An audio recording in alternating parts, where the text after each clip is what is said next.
The actual case took the summer of 1948.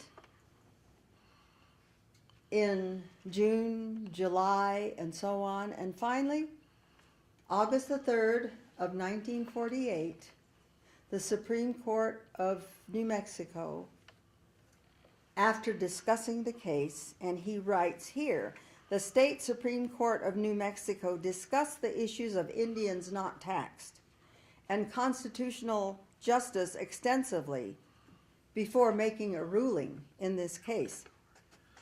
The justices decided that there were two major issues which led them to their decision of injunction.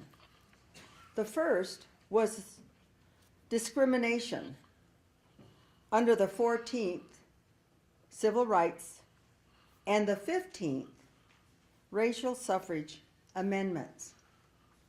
The Pueblo Indians who resided on reservations are exempt from paying a property tax ad valorem, even though they may have paid every other kind of tax. They were not permitted to vote. In the New Mexico Constitution, it states, Indians not taxed may not vote.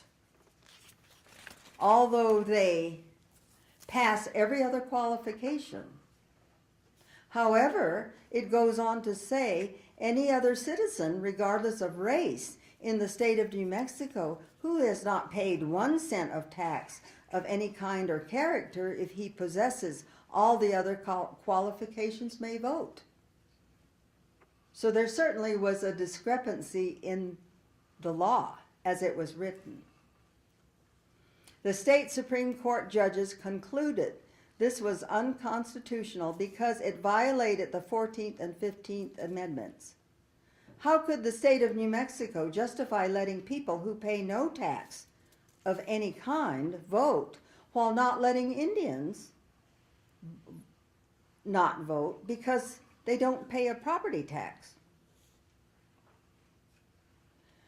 When every other citizen registers, he's not asked whether he pays taxes, he's just registered. And yet when Indians went to register, that was the first question was asked. Do you pay a tax?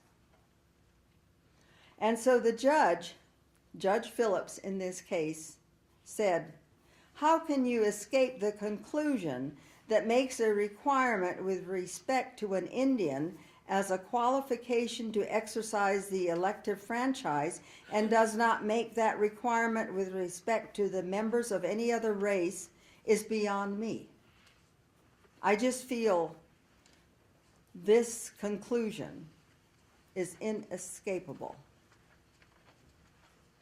The other issues that Dad felt helped the judges come to a conclusion was that for many years, not only in the Second World War, but the First World War as well, Indians responded to the country's needs and helped protect it during war times.